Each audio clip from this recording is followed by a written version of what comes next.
Today, Recorder Bar in Chicago, Illinois. Kingston Mines, probably the most respectable jazz outfit in Chicago. Yeah, but why go to any of those places when you got me right here?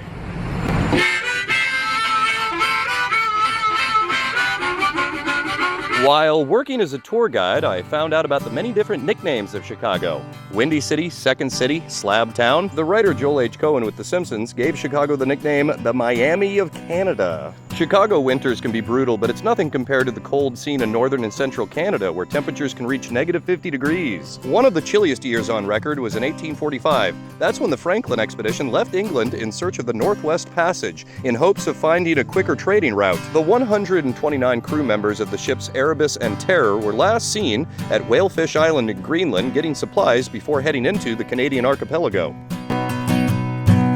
Amongst their supplies were 2 tons of tobacco, 7,500 liters of liquor, 12,000 books, theater costumes, sports equipment, and 16,000 tin cans. Tins full of things like canned fruit to prevent scurvy amongst the sailors. In addition, they had a crude desalinization system for purifying seawater, a Daguerre-type camera, and an underwater deep diver outfit for clearing ice from the rudder. Captain Sir John Franklin was used to the Arctic, as this was his 3rd expedition into the tundra, all deemed a marginal success, including one of his past expeditions where half his men died and the remaining men were forced to eat leather and moss, earning him the nickname the man who ate his boots. So when his ships got stuck in the ice, he wasn't worried, just have to wait until the snow thawed in the springtime, although being one of the coldest years on record, that ice never thawed. Fast forward 3 years later, the ships were still stuck in the ice, and it became apparent that help was not on its way. To make matters worse, the British Navy had given the canning contract to the lowest bidder, and the glue that they used to seal the cans contained lead.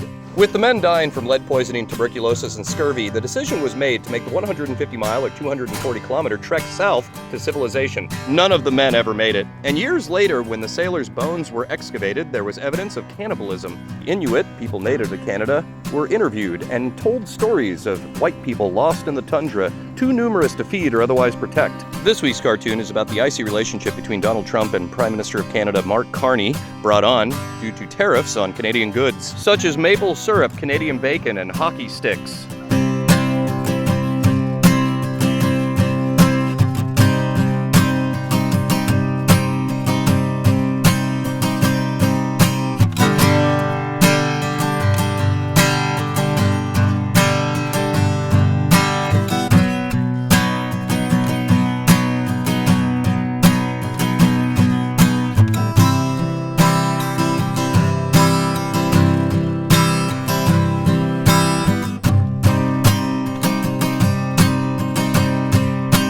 The Franklin expedition failed in a large part due to hubris. Let's hope that Trump's tariff policy doesn't go into the same icy passage. If you were going to be an explorer, where would you adventure? The depths of the Marianas Trench? Beyond the Milky Way? Or inside of Hippie's beard? Let me know in the comment section down below, and until next week, keep your pencil sharp. And watch AMC's The Terror.